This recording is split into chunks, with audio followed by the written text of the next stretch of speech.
But let me begin now and introduce our next speaker, who will give us a look at the overall ICBM enterprise. Col Erik Quigley is the director of the Minuteman III Systems Directorate at the Air Force Nuclear Weapons Center. And in this capacity, he serves as the director, Minuteman III Systems Directorate, Hill Air Force Base, Utah. And as the senior material leader, he's responsible for more than $22.5 billion in acquisition and sustainment efforts to ensure that there are 400 combat-capable nuclear Minuteman III missiles, that they're safe, secure, and effective. The Directorate has more than 900 military, civilian, and support contractors. And Colonel Quigley, welcome to this, our AFA event, and it's over to you, sir. All right, thank you very much. My pleasure to be here. I think it's an honor to be part of this forum, and apologies I could not be on that last panel. I really had wanted to, but was not able to do so. So yes, just like Colonel Bartolome and myself, he runs GBSD, I run the Minuteman III program office.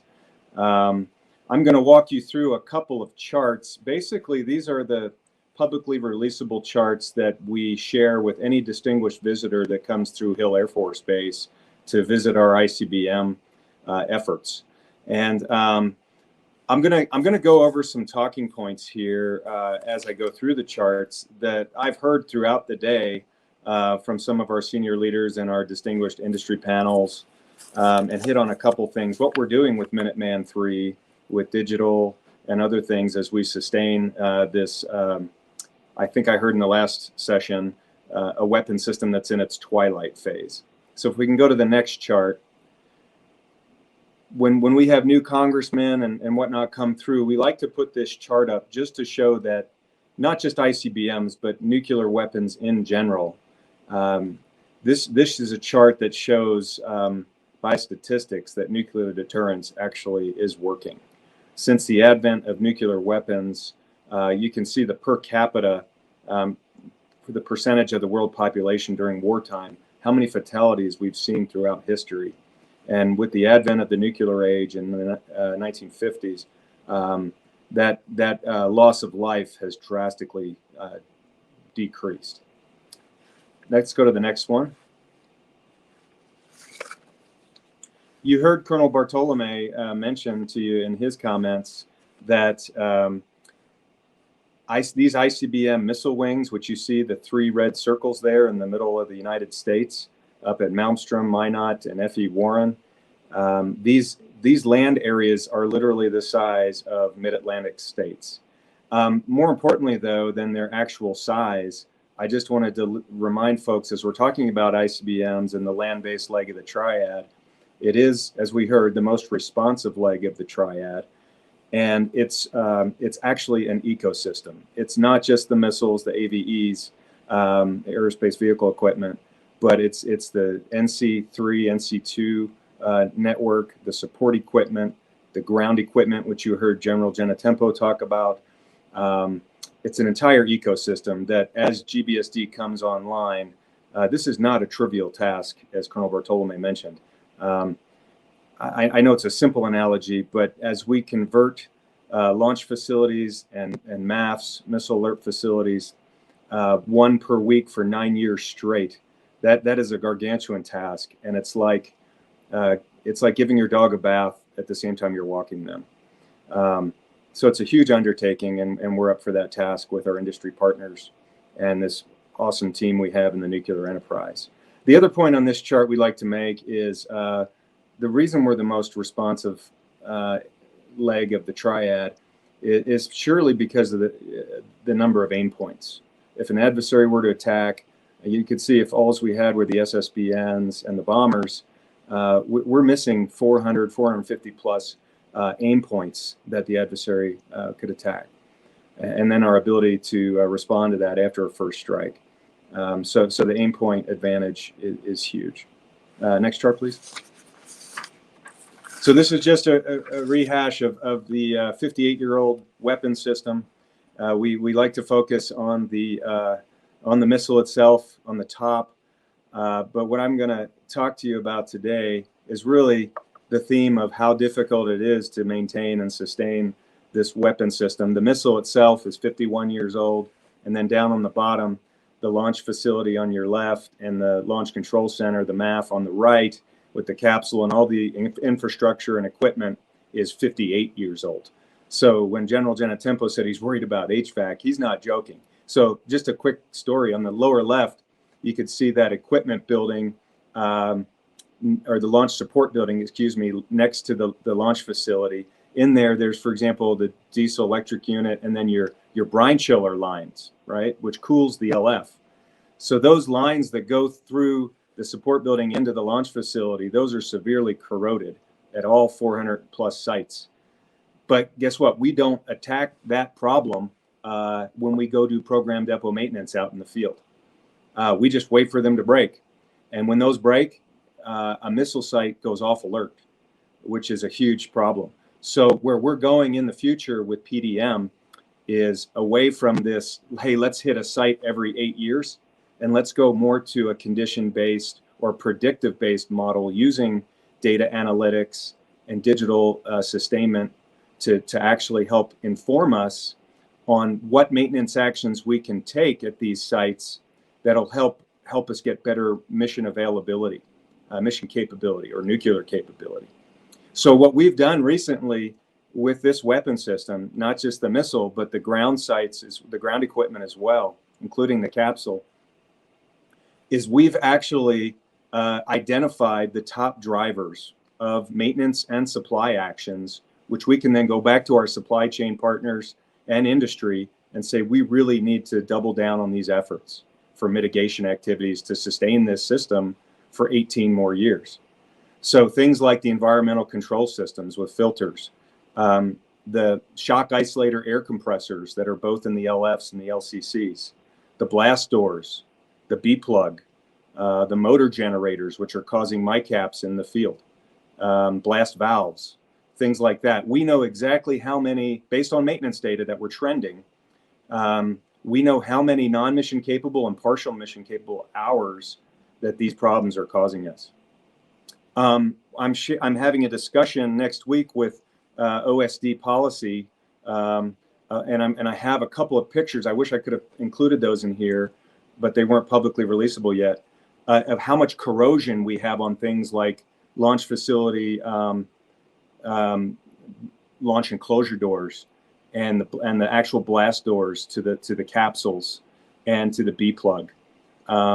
These are, you heard General Genetempo talk about blast doors and how it prevents us from them being able to lock lock appropriately. And you can only scrape away the rust and take away so many layers so many times before you're putting the crews at risk for potential hardness concerns, right? And to survive an EMP blast or radiation. Okay, so that's kind of how, just a refresher on the entire system. The one thing on this chart that's not shown is our support equipment, like our payload transporters and our transporter erectors. But that's all part of our maintainability and sustainability challenge in the future. Next. Okay, this is just a reminder. 450 operational silos. We usually 50 of those are per the New START treaty are not in operation, but we're always doing some type of depot maintenance on 50 of those sites. The critical attributes of the system is that it's responsible, survivable, reliable, lethal, and secure. Although you've heard even from General Ray today that SLEPing this aged weapon system will not get after STRATCOM and Global Strike capabilities and requirements for the future, as we now have we're now looking at a capable dual threat with both China and Russia. Our KPPs there: accuracy, reliability, availability, and hardness. We have a robust program in our program office where we go after these areas. You heard about General Ray and others talk about our operational test launches. We do 3 to 4 a year to test for accuracy, reliability. We also do hardness testing in the field, actually hook up EMP and other things to machines to do that measurement of different launch facilities and MAFs to look at our hardness. And then we also, oh, sorry, I just lost my lighting. There we go. Excuse me. Then we also look at availability through our predictive maintenance and data trends for maintenance. Okay, next chart, please. This is the one I'm probably going to spend most of the rest of the time on. There's a lot on this chart, and I'm going to just pull on a couple threads real quick. So, again, a weapon system, this chart is out of date. It's 58 years old if you include the ground systems like I talked about. It's over 40 years beyond its design life. We heard that a couple of times today. Though it's still effective, we do face several challenges to sustain this weapon system.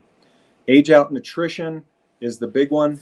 You heard Colonel Bartolome talk about IOC from General Wright asked that question about when is IOC, FOC, 2029. So later this decade, as GBSD capability comes up, Minuteman III just so happens the end of this decade, we start our predictive analysis is showing that some of the key components and key subsystems on the weapon system really start falling below that 400 missiles per year requirement due to age out and attrition. Namely, the booster on the propulsion side, we're predicting in 2031, that's going to fall below the line for 400 missiles unless we bring GBSD up the curve. Then we have similar predictions on our guidance and on our rocket engines, our propulsion subsystems, or PISREs. On the ground side, we are gathering data now with our support with our industry partners, doing aging surveillance and things like that to get specific predictions on when some of these subsystems are going to age out and attrit. Again, we're continuing to change the way we approach program depot maintenance. We're probably going to move more to what we call a time compliance tech order program, a TCTO starting in FY23, and also emergency maintenance actions, getting after, again, those things that are going to be heavy hitters for nuclear capability and mission capability to keep our fleet on alert, especially during the transition time frame when we're converting sites to GBSD. We're also going to try and move to more of for a sustainability standpoint with our supply chain partners, rather than finding, sorry, I'm still on that. Yeah.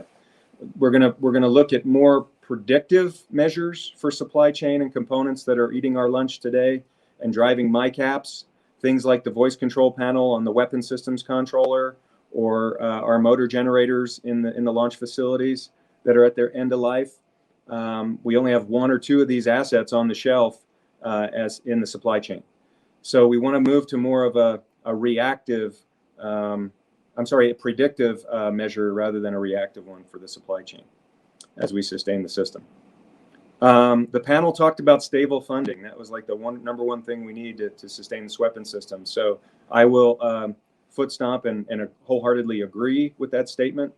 We have a saying in the Air Force Nuke Weapons Center that the nuke enterprise is #1 in DoD priority, but it's #1 in speeches, not necessarily in funding and people. So we really want to make sure that if we truly are the #1 capability or priority for the DoD, and we know modernization is one of our Chief Staff of the Air Force's #1 priorities, 3 priorities, that the money follows that. So I can honestly say, I heard F-35 talked about earlier today. We do compete with O&M dollars every year for sustainment with the F-35 program office, our team. And that's something internally we just have to work at and make sure we're putting our resources and prioritizations in the right places. So I want to talk next a little bit about digital tools. So it's not on the chart, but when we talk about sustainment and transition and deactivation, demil, and disposal, the way we're getting after that in the Minuteman III program office, we're taking a page out of GBSD's books. We're not just using digital engineering because it's cool, because it's popular, but as you heard from Greg Manuel and others at Northrop, we are doing this as part of the digital trinity. We are doing it because it is necessary. Okay, I think that's important to say. We are applying digital sustainment and digital engineering principles and efforts and resources today in the Minuteman III SPO out of necessity. Now, that necessity is really twofold. The first is transition. Actually, it's threefold. Transition. Transition is transitioning from Minuteman III to GBSD as we begin over the next decade. We use digital tools, visualization, and things like that to inform Northrop Grumman's order of service for how they're going to go out and convert which sites when. Water intrusion, power consumption, all those we need digital tools to help guide and tell us which ones we need to go deactivate and demail first to get out of the way for GBSD to come online. Okay. We need better predictive maintenance, common operating pictures for folks out in the missile wings for their, what we call their WOCs or their MMOCs, the MOCs, for situation awareness. We need to reduce efforts today out in the field where what the feedback we get from the missile wing commanders and the maintenance group commanders is they're spending a ton of time on what they call exploratory maintenance. So those of you who are former ICBMers, you know there's things called GIMMers, which are alerts for something when something goes down. GIMMER 5, for example, when your diesel electric unit goes down, it could be 10 things. We need industry, and we need to put resources on how do we help the field put sensors on some of this equipment so they don't send out teams for wasted effort for valuable resources to do exploratory maintenance. That's how we're using digital, is we can predict that better and come up more from that analog age to the digital age, like I heard earlier. The second thing, I heard the last panel talk about one repository, a digital library. We're doing that in Minuteman. Everything you see in GBSD with digital is works off of something called Team Center. Team Center PLM, our product lifecycle management system. It's our digital library with today's weapon system, Minuteman III. We are taking, no kidding, 1960s, 70s 2D drawings and uploading them as 3D drawings into this digital library. And oh, by the way, it's migrating to a secure data cloud. That's done today. I just don't know if a lot of people know that. It's pretty cool because we have a single common workflow. We have 3D models. Somebody talked earlier about training. We can help the first time somebody ever sees an ICBM to do some maintenance on it. They can do an augmented reality with some type of 3D training using this system. If someone in the field says, hey, where is my emergency action technical request, ETAR, they can go in, look at the workflow on Team Center and know exactly whose desk it's on. That's how we're getting after digital for an aging system. And those who think this is just, we've done it for years this way, the paradigm and culture we're trying to change with the young folks is we're bringing 21st century tools into a 58-year-old weapon system to make life easier for operators, maintainers, and training environments. And also to inform GBSD for the transition risk, like I talked about. Okay, so that's kind of how we're doing digital. And we need funding, and we need people, and we need energy to do all that in the SPO, and we are. Finally, that bullet under transition where it says the drawdown schedule of Minuteman III will mirror the deployment schedule or conversion schedule of GBSD. I like to say it's more aligning and supporting with that, because the last thing we want to do in Minuteman is be on GBSD's critical path. It is so important for them to meet their milestone. As you heard, they've used digital over the last several years, to Colonel Bartolome's credit, to meet all of their milestones and get through milestone B. So we need to do the same thing, is we need to stay at that pace and keep that focus. To keep, again, during this conversion, as you're walking your dog and giving it a bath at the same time, the missile wings have to keep 400 sites or missiles 24/7, 365 on alert. Okay. Last topic I'm going to talk about before I end here is, go to the next chart, please. We're hearing a lot from our new Congress, OSD and others. Why don't we just slap Minuteman III another 10, 15, 20 years and delay GBSD, right? We hear this a lot. So this is just to baseline everybody that the last time we've completed a SLEP-like activity on Minuteman III it all finished in 2010, and that was with our safety enhanced reentry vehicle program, which completed in 2010. Sorry, I lost my light again. There we go. Sorry. But anyhow, what we did with that, that finished in 2010 on the reentry side. We did a similar SLEP program on both the propulsion and the ground replacement programs, but those completed in 2008. We did a major maintenance effort called Rivet Mile, which got after some life cycle costs. That finished in 2016, but that was not a full up SLEP program. Our SLEP program on the books for Minuteman III is GBSD. So that's kind of our strategic message to the community, to the enterprise, and to our Congress. So I guess what I'm saying is we can SLEP, but it's not viable, and it doesn't bring the STRATCOM requirements. It doesn't get the capabilities. It doesn't get after safety and security. And not to mention, it costs $30+ billion more. And we've recently refined that estimate with the highest levels in the Air Force that it's that big of a bill to SLEP this system again, to do a full up thing. If we were to go out to industry and say, okay, how do we reconstitute all these production lines and basically resurrect an industrial base and suppliers, that's a huge task. And we are not going down that path.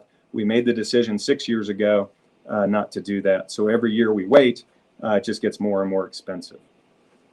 Okay, last chart. So again, the viability. The way I like to talk to this one here is really just say, it's less safe, secure, and doesn't meet warfighter capability. It doesn't.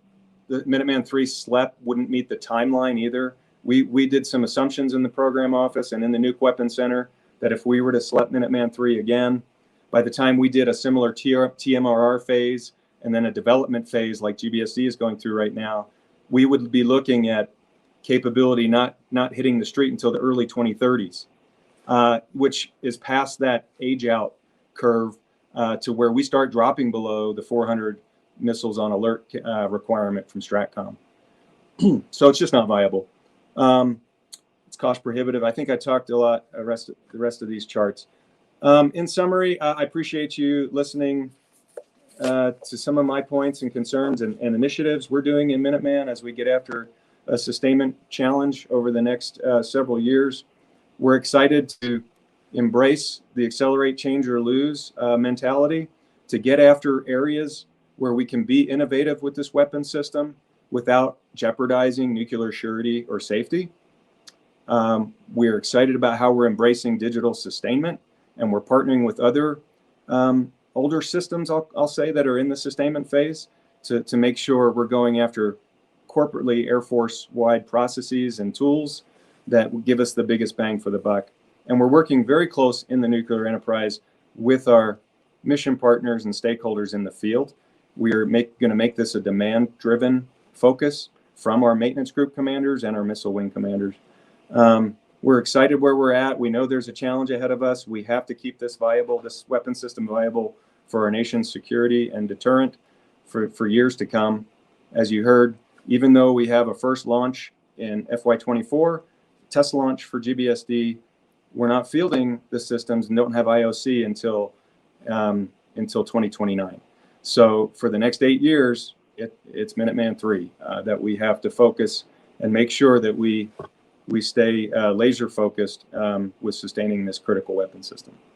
I wish I could take some questions. I don't know if I have any time to do so, but that's all I had. And I appreciate this awesome opportunity from AFA to talk about both sustainment and modernization of the ICBMs.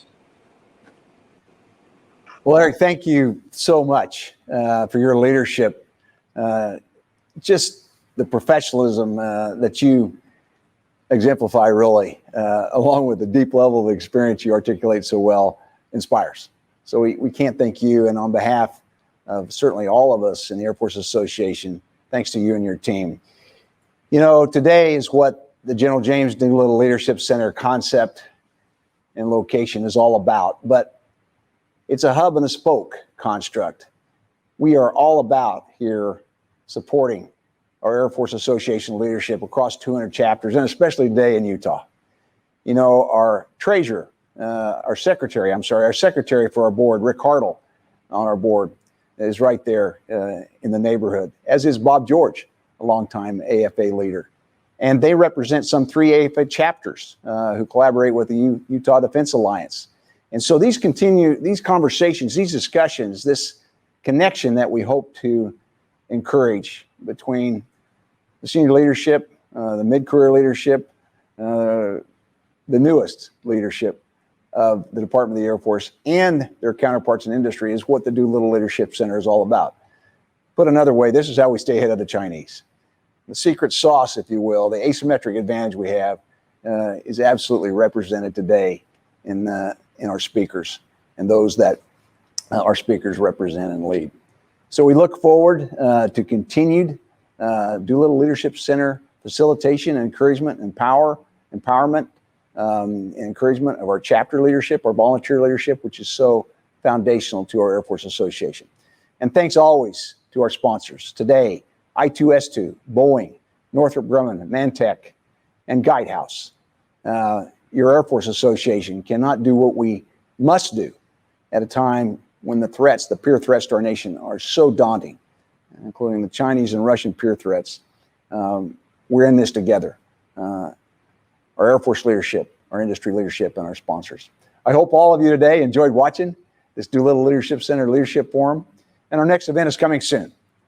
For your Air Force Association and the General James Doolittle Leadership Center, thank you so much for joining us. And please keep collaborating and keep fighting for dominance in our air and space forces, operating environments, and support for our incredible airmen and guardians and always their families. Have a terrific day, and may God bless.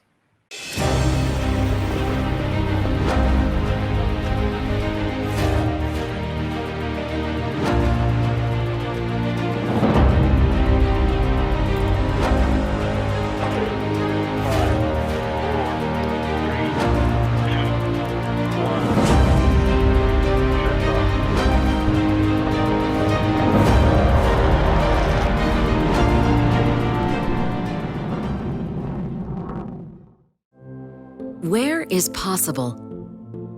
Past the edge of convention, beyond the boundaries of tomorrow, where no idea is too bold and no challenge too great. It's here where we break free from what is to what could be. Because defining the future is impossible until it's not.